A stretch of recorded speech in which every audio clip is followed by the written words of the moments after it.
let's see, she started getting nauseous and vomiting, so she was only on it one day, and the doctors decided to take her off of it and put her back on a feeding tube. Her pain became so severe at times that the doctors decided to put her on a morphine pump. After 4 days on the morphine pump, she was continuously vomiting and being nauseous, so after 4 days, I told them to remove the pump. She was always in pain, but some days were better than others. We always prayed and trusted God every day. I guess if we hadn't, we probably never would have made it. One particular night, I remember how God's grace shone through Heather. Heather's dad was living in Ohio, and he had come to visit her.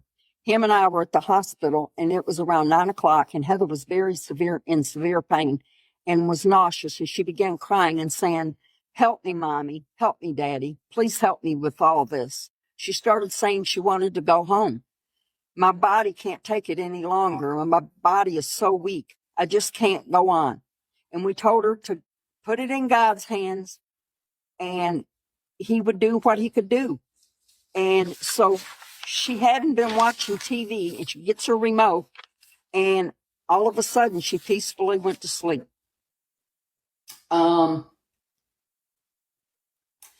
Let's see. She was discharged from the U of M hospital after 5 months. She should have never been discharged, but I believe that it had something to do with the issues with her medical insurance. We had so many problems finding a nursing facility that would take patients with trachs and feeding tubes. Heather's husband wanted her to be moved to Jackson, so she had to be moved, because he wanted her to be closer to him. And he was a heroin addict, so this was causing issues too. And he had her in this nursing facility that was absolutely ungodly, filthy. This place was a joke. It was very unclean, understaffed.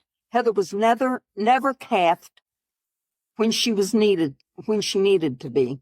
We were very upset with the poor care. Let me see. On May the 3rd, I went to spend the night with Heather at this facility. About 3 a.m, Heather was having chest pains and was nauseous and vomiting. Heartland Health made a call to 911, and Heather was taken to Allegiance Healthcare in Jackson. She was diagnosed with severe bladder infection. She was treated with antibiotics and stayed at Allegiance for 7 days. The next morning, after she was admitted to Allegiance, I went back to Heartland to get all her belongings, and I went into the room and the pan she had vomited in the night before was still sitting next to her bed with vomit still in it, and the gloves that was used to cath her was laying on the bed. Such an unsanitary place, and I was definitely not letting her go back there. On May the 5th, Heather's husband had her a little surprise birthday party for her 27th birthday, and she couldn't eat, so he let her have a bomb pop, and we had invited a few friends, and we didn't know at the time that this would be Heather's last birthday we'd get to spend with her. I'm almost done, guys. I think. You take your time, sister. On May the 10th. What's that? I said, you take your time, sister. Okay. On May the 10th, Heather was discharged from Allegiance Healthcare. For some reason unknown to me, Allegiance was rushing Heather to be discharged. The doctor was telling me she had to go back to Heartland Healthcare. I told him she wasn't going back to that filthy place.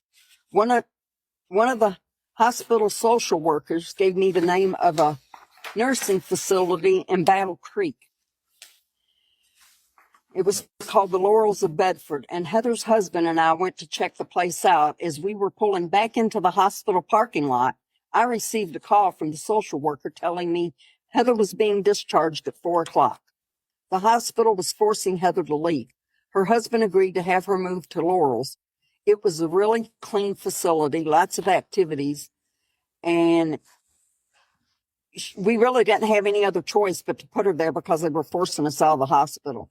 She got discharged, and at around 10 p.m., by 1 a.m., she was running a high fever. She was taken to Bronson in Battle Creek. Since it was the closest hospital, she was diagnosed with pneumonia again and was treated with antibiotics. Let's see.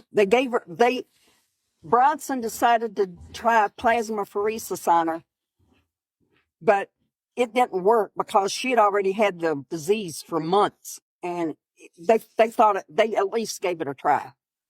You're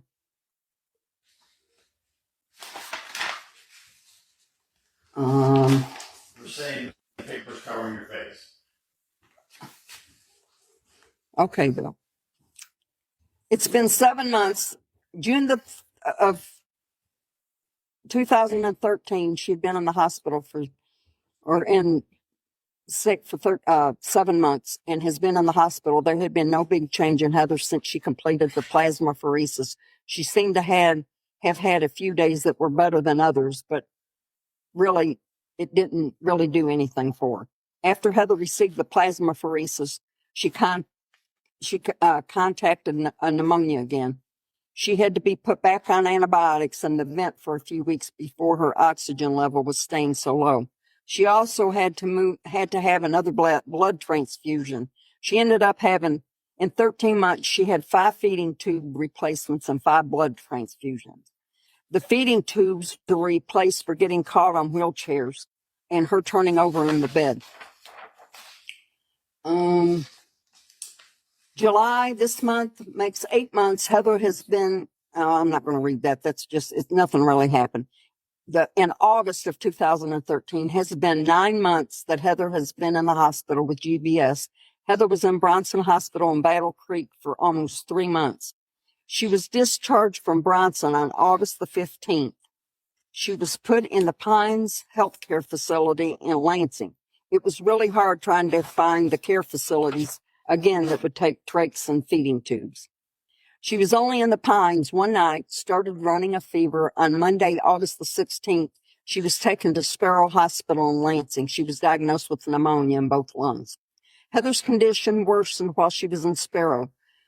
The care she received was very poor. She was farther away from us. We didn't get to be with her very much, and I could see depression starting to show. Her husband wanted her there for his convenience, said that he would see her more often, but it never happened. I believe that is what started her depression, was because me and him couldn't go see her like we did. The only thing Sparrow Hospital done was give her 25 milligrams of Dilaudid for pain every 4 hours. She lost more weight while in Sparrow. No one would try to get her out of bed. She also started losing her eyesight. I went to visit her one day, and her eyes were very red, and it looked as like she might be getting pink eye. And she asked me, "Mom, do you think I'm going blind?" And I said, "Honey, I sure hope not." I said, "What's going on?" And she said, I asked her several times if she could be, she said that she couldn't see very clear, that it was all a blur. And so I asked the hospital if they had some type of eye specialist, and they told me that they didn't have anyone that could come in to check her. September, she was discharged from Sparrow on September the 11th. She was sent back to the Pines Care Facility, and once they admitted her, she was never given any medication. She was sent there that morning, and at midnight, she still had not received any medication. My impression was they wanted her discharged from the Pines. I called the nurse, and I told her that I wanted her brought to St. Joseph Mercy Hospital in Ypsilanti, and I was told that the pharmacy was on their way with her medication, but 10 hours later, there was still no delivery. The call was finally made for the ambulance to bring her to St. Joe. It was so sad what I seen in 13 months. I seen so many uncaring staff in hospitals and care facilities. It is sad to see so many sick people unable to care for themselves and be neglected. On September 12th, 2013, Heather was admitted to St. Joe Mercy Hospital, and she was able to be seen by an eye specialist a few days later. The specialist said it looked like she may have ulcers on her eyes, but it really was so hard to diagnose without going to an eye doctor. So she was in St. Joe for 3 weeks. We were wanting to get her into rehab, but they wouldn't accept her insurance. So she had no rehab after she left U of M, which was after 5 months of her sickness. After being discharged from St. Joe, I found a nursing facility that was clean and staff in Ann Arbor. It was called Regency's Bluff, or Regency's of Bluffs Park. The staff loved Heather. We both were very pleased. She finally got to get some physical therapy for the first time since leaving U of M. She was now able to sit in a recliner and a wheelchair instead of laying in bed all the time. After she was discharged from St. Joe, I was able to get her in an appointment with an eye specialist at Kellogg Eye Center in Ann Arbor. When the doctor did the eye exam, Heather's eyes were so bad she couldn't even read the largest letters. She failed the eye exam. The doctors told us that where she had GBS, the disease made her eyes dry out. The top layer of her cornea on both eyes were gone. She was given an antibiotic and eye drops. We were told if the antibiotics and drops didn't work, the next step would be trying to sew her eyelids shut. The doctor told us this would be the quickest way to heal her corneas. She was not very happy hearing that. The evening of October 17th, my best friend and I were visiting Heather at Regency. We asked her if she died tonight, did she know if she would go to heaven? She said, I think I would. We told her, you can't think. You have to know. And she said she wanted to know, and she received Christ into her life. She said she was saved before she got into all her mess, but I don't know if she was or not. I have assurance now that I know where my daughter is. This is why I took her death so peacefully. God revealed to me just by the way everything worked out leading up to the days before her death. After receiving Christ 2 weeks later, she was off the catheter, urinating on her own for the first time in a year, and she was off the trach. November 1st, 2013 was 1 year that Heather was diagnosed with GBS. She had been in the hospital for 11 months and had finally made it to a nursing care facility for about 3 weeks. This was the longest time she had been out of the hospital since becoming sick. She also got off the trach on November the 1st. This was a great day for the start of her recovery, a day she had been looking forward to for a year, but also a very unhappy day because she had an appointment at Kellogg Eye Center, and it wasn't easy for the doctor, his staff, and myself to do a lot of talking and convincing Heather to let the doctor sew her eyelids shut. But she finally agreed that they could sew the outer corners of her eyes. A little was better than nothing. Sewing her eyes shut helped tremendously. After a few weeks, she went back, and she went from seeing nothing out of her right eye to being able to read letters again. The doctor told us that there was a possibility in the near future she may need a cornea transplant. Heather asked her dad, who lived in Ohio, if he would come back to Michigan so he could help with her care. When he moved back, he would stay at night in the healthcare facility where she was at, and that way she wasn't alone. Thursday, November 21st, Thanksgiving Day, we brought Heather to my house. This was the first time in over a year that Heather had been in a house. We had her out for about 5 hours. She had such a great day and did very well. We never dreamed this would be Heather's last Thanksgiving with us. Sometimes God gives us beautiful blessings and we don't see them until later. Saturday, November 24th, Heather asked her dad and I if we would take her to church on Sunday. We told her if that's what she wanted, we would definitely take her. So Sunday, November 25th, we took Heather to Harmony Baptist Church. And then after we took her to church, we took her to the mall, and she had not been in a mall in over a year. We took her to the mall in Ann Arbor, and she was going to Christmas shop for her kids. You could see the happiness all over her face, being able to get out of her room for the first time in 12 months. She was enjoying every minute, even though she couldn't walk. It was the greatest weekend she had in over a year. November 31st, we took her to Walmart to finish up her Christmas shopping. Now that I look back, God was blessing her and us with the last holidays and the last days of her life. She was enjoying every minute she could outside the nursing facility. She was trying to get us to take her out every day, and I had to explain to her that she was still sick and couldn't go out every day. I went to visit her a few days after the holiday. She told me, "Mom, I thought I was saved, but now I know I am. God is working miracles in my life."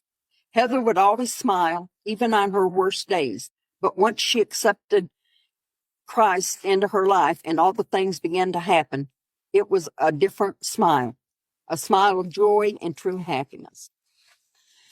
December marks 13 months of Heather's long journey with GBS. Even though the ending of this tragic journey was not what any one of us expected.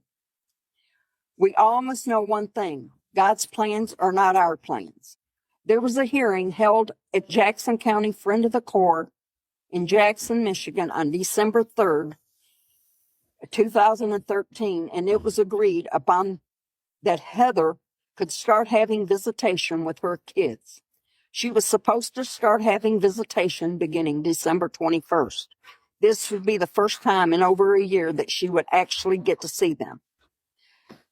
The one and only time she did see them throughout the sickness was December 8th of 2012. She was looking so forward to that day, and we decided to have Christmas on December 21st because she wasn't getting them on Christmas Day. Unfortunately, God's plans was not our plan. Heather was buried on December 21st, 2013. It was so devastating to all of us that she never got to see them, not even one last time. As tragic and unfair as it was, I know God always knows what's best. Now that I think back and wonder and ask God why, I feel that maybe this was God's way of preparing her children for their mother's death. I just thank God that she has at least had peace knowing before she passed that she was going to get to see them. Monday, December 9th, Heather's dad and I took her shopping at Meijer, never knowing this would be our last shopping trip with her. Again, God was blessing us, and we never realized it at the time. She was so happy doing what she loved most, shopping. She was finishing up her last few gifts. Her dad and I had worked all day, and we were trying to get out of taking her, but she insisted that we take her. So we ended up taking her out for 3 hours. There is one thing I will never forget about this shopping trip. We were getting ready to check out, and I was so tired from working all day. I was getting a little short with her, and she told me that I had no patience and none with her. I need to learn to get some. After she told me that, it really got me thinking, what if that was me? Every time I think about it, I tear up. That was the last time I would ever get to shop with my daughter. She passed away 8 days later. It really makes me think how we should treat people the best we can, because we never know what tomorrow will bring. I can honestly say I have no regrets throughout Heather's 13-month journey. I still went to work every day and rarely called off. Within the 13 months of Heather being in 6 hospitals and 4 nursing facilities, I had 1 or more staff at each place tell me Heather was so blessed to have a mom like me. I was told there are so many patients with no family members who come to see them. I just thank God that He blessed me to be there for her when she needed me the most. I know I'm here for a purpose, and I know that one was to be with Heather. The other was to tell my story of His love and mercy, how He got us through each and every day with our faith. Heather's death was so unexpected. She had been doing so well for over 2 months, except her weight loss, which she was down to 65 pounds. A week before she died, I went to see her one day after work, and she told me she had a breakdown. She had a breakdown. She said she seen herself in her phone and she couldn't believe how much weight she had lost. She told me that one of the guys that worked there and one of the nurses had got her through her breakdown. Sunday night, December 15th, I was visiting her at Regency, and as I was getting ready to leave for the night, she told me that something didn't feel right. And I asked her, what did she mean? And she said she felt like she was constipated. Heather never needed laxatives for a bowel movement because of the feeding tube. I asked her if she had a bowel movement, and she told me no.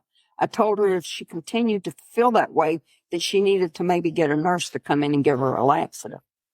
Monday, December 16th, after work, I went to visit Heather, like I did every day. When I went into her room, she told me that when she had a bowel movement that morning, the nurse found blood in her stool.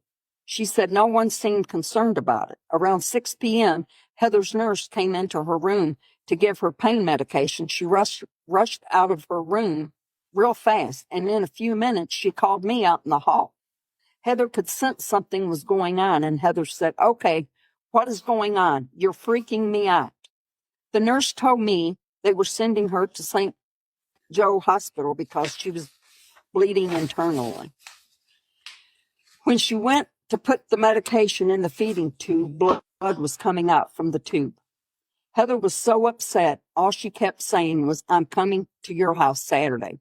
I told her she had to get herself well and try not to worry. All her mind was on was seeing her kids.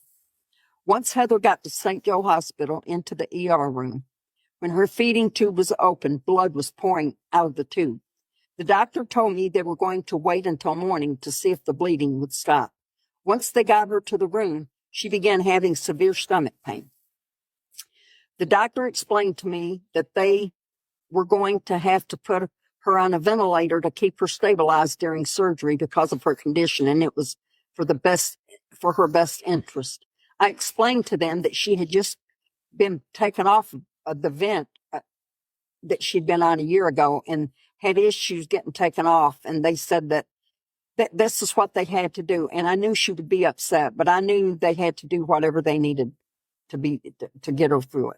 I went in and I explained to Heather that this had to be put back on. She had to be put back on the vent.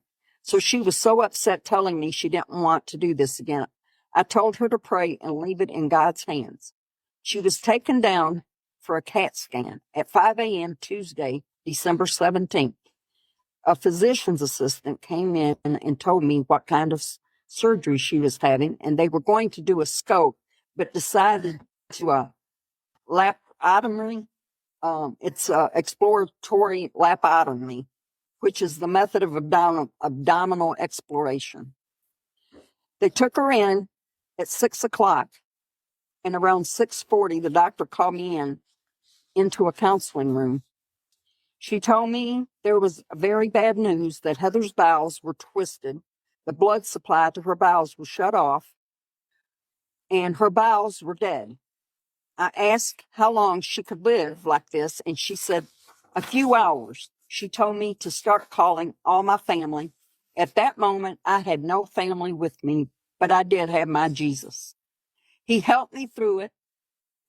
He helped me through it all. And always remember, as long as you have God, you're never alone. When the doctor told me she only had hours to live, my whole body became numb. This was my beautiful daughter I gave birth to and had to watch suffer for 13 months and thought she was improving, and now she's dying. I felt as if I was dying with her when I heard those words only a few hours. I began calling my family members to let everyone know my angel Heather was going home to meet Jesus. The doctors came in and explained to me exactly what was going to happen. They said once Heather was removed from the vent, that she might have anywhere from a few minutes to 30 minutes to live. I told them that her dad was on his way to the hospital and I wanted her to be kept on the vent until he got there. They told me toxins would enter her body and cause severe pain. They said they would keep her as pain-free as possible. She was getting morphine every hour, Heather's dad got to the hospital at 12 p.m. and at 12:30 p.m., Heather was taken off the vent. Again, we were told she may live anywhere between a few minutes to 30 minutes. Our awesome God seen that we would have her a little longer. Heather lived 7 hours after being taken off the vent. She died a very peaceful death. She couldn't speak while on the vent, but she understood enough to nod her head to answer yes or no. I let the rest of my family know Heather had very little time left. So all my family and friends were there, and Heather's friends. And her nurse from Bronson that got fired from her job stopped for about 30 minutes before she passed. When Heather weighed 170 pounds, and when she was first diagnosed with GBS, and when she passed, she weighed 65 pounds. You could see God was transforming her frail body into a beautiful angel for his kingdom right before our eyes. You could see her beautiful face was filling out and how peaceful she was. Heather's last 13 months of life was one most will never have to face in a lifetime. From being sick beyond belief to being an inspiration to everyone she came in contact with. She went through so much, getting GBS, unable to walk, unable to eat or drink because she couldn't swallow, unable to feel herself urinate or have a bowel movement, unable to care for herself, being in the hospital for 11 months, a care facility for 2 months, living in severe pain, having a trach, having a feeding tube, not seeing her kids, losing her vision, having her eyes sewn shut. Her husband went to prison. After going through all of these things, she would still say, Mom, God will put no more on you than you can bear. Those words spoke were so true.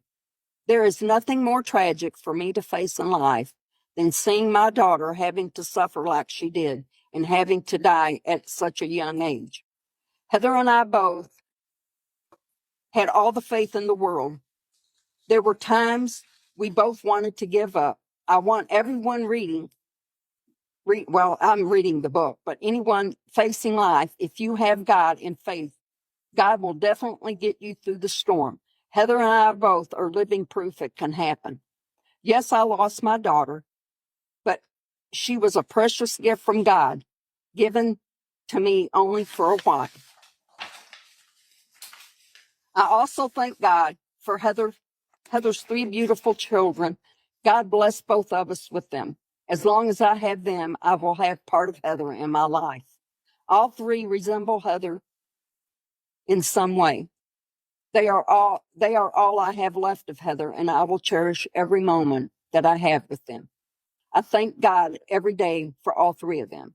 Laying Heather to rest was the most tragic thing I will ever face as a mother. As difficult as it was, I have so much peace. It was such an amazing relief to know my daughter is in no more pain and is actually getting to spend eternity in heaven with Jesus. There is nothing more a parent could want after losing a child. Heather's memory will live on to all of us and to all she inspired on the 13-month journey. I know we all are put here for a purpose, and Heather's purpose was fulfilled at 27 years old. God knew we would keep our faith, but he still put us to the test. As a mother, I never dreamed I would ever face the most tragic journey in my life. Watching my beautiful daughter suffer and die, I definitely never dreamed I would write a book about this tragic journey, but I did. This goes to show us that God has a plan for each of us in our lives, and we never know what it may be. I worked on this book for the first year and a half after Heather passed away. It was my therapy every day. Sometimes I would break down in tears, and I would have to walk away from it. After writing it and making a copy, I put it in a drawer for over 7 years. Heather will be gone 13 years, December 17th of this year. I feel the story needs to be told of how great a God we serve and how he will get us through anything in life as long as we have the faith of a mustard seed. I've just got one little bit more to read. That's all right. As I come to the end of this book and the 13-month journey with my daughter, Heather, I have come to realize a few things in life. Without God, I would have never made this difficult journey, and I would never have been the strong person I am today. God gets me through each day. Some days are harder than others. But when I pray, I know He answers my prayers. And I make a way, and He makes a way for me to get through that day. I have always learned that life is a precious gift from God, and we should never value that, and we should value that gift with sincere appreciation. We should thank God every day for another day He has given us. I also learned to never take life for granted. We never know what tomorrow will bring. Heather was a healthy 26-year-old one day, enjoying life to the fullest. The GBS changed her life forever. Never give up on hope and never lose faith. If Heather and I had given up on hope and never kept our faith, we would have never made this journey together. God was with us through everything we faced. He was blessing us every day Heather was alive. He was giving me time with my daughter that I wouldn't have had with her had she been well. I hated to see her suffer, but it was time well spent. We got to show our love and appreciation for one another throughout the journey. We were each other's rock through it all. My life without my daughter has changed my life forever. It has made my walk with God stronger than it has ever been. Without God, I would have never written this book. I want to give God all the glory and praise for giving me strength to do this book. While writing this book, again, I had so many breakdowns and so many tears. One thing I know to be true, I have a lot of regrets in my life, but standing by my daughter every day and trusting God through it all, I will never be one of that will never be one of them. All my strength has come from God. One thing to always remember, there is no point in stressing over something you have no control over or can't change. Everything that happens in this world happens at the time God chooses. Always remember, we have a loving God who blesses us every day, and when your time when in your time of need, seek God first, and He will carry you through. That's my story. Wow. I don't even know what to say. And I don't know what to say to that, Sister Bobbi. That's just a whole lot to deal with.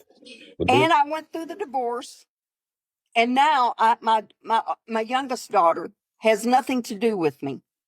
Me and her have never gotten along. She uses me when she needs a sitter or something, but she'll go months on end and never speak to me. But you know what? God gets me through it. So let me ask you a question. So because you've been a great mom, you were with her that whole time, going through all of that, taking her to the visits and all these kinds of things. But who's been there for you? And even to this day, who's there for you besides Vanessa? No one. God. That's a good answer, right? And my husband. But I didn't meet my husband till all this happened. I met him a year after my daughter passed. Wow. Anybody else? Anybody have any questions? Anybody? Sister Lisa, what do you think? You have any questions for our sister or comments? Well, Bobbi, let me just say, your story, what you've had to endure it's a testament to the grace and mercy of the Lord. I can't imagine having to go through that. And when I hear people speak who have gone through so much, and it's an inspiration for me. Thank you for sharing that. You're very welcome. It's beautiful, and I am so sorry that you had to go through that, but wow. In the end, she made it home. Man, I don't Yep. even know. Beautiful. Thank you. Mm-hmm. Sister Mariah, anything for our sister? It, I mean, wow. You know, sometimes, excuse me, you just never really truly know what a person has gone through and all the suffering that they have actually had to endure. You know, and it really stuck out to me that you said you prayed for your daughter that, hey, even if she would get sick, that she may come unto to God through this manner. And I resonate with that because I've prayed some similar prayers for my family members, you know, for them to stop using or get sick if they do or whatever. But what you said was, even though she did end up getting sick, you still don't regret, and you wouldn't change it if you had to do it all over again. Nope. I So would, you know, part of me, my youngest daughter is, she was, both my girls were raised in church. And then, you know, when they got older, they fell out. And Brittany, my youngest one, she, you know, sometimes I want to praise, you know, I pray that God will wake her up, you know. But then I'm kind of, I mean, God's going to do what God does anyway. But it's just a prayer I prayed, and it was, you know, right to the exactly what I prayed. And I told Heather when she was sick, I told her, I went in one day and I told her, I said, Heather, I said, I hate to tell you this, but I asked God, if it took making you sick to change your life, then that's what it should be. yeah, that's what I was gonna ask, if that was ever something that you spoke with Heather about.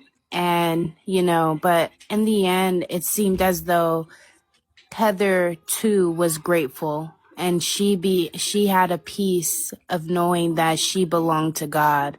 And, you know, at the end of the day, I think that that's all any of us could want. You know, we're going to suffer one way or another. It might as well be coming to Christ, that we go through that suffering. So I just want to say thank you so much for sharing such an intimate thing, with your daughter, and you too suffering, you know.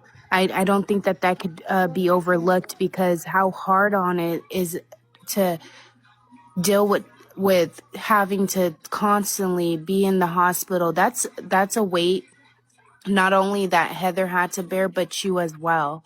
You know, I'm sure that every time you walked into the hospital or walked out of the hospital, there was some deep breaths that needed to be taken, and there was times and nights that you cried and no one saw.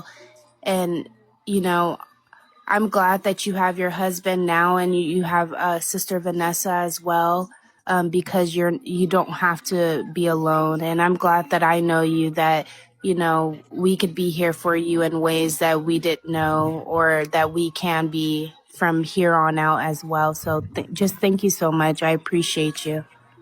Yeah. You're welcome. I got a question I want to ask for Vanessa. So Vanessa, like, because I have to um, ask, because I'm certain that with this going on with Bobby, that this affected you in a way as well, because it's your niece and your sister going through this.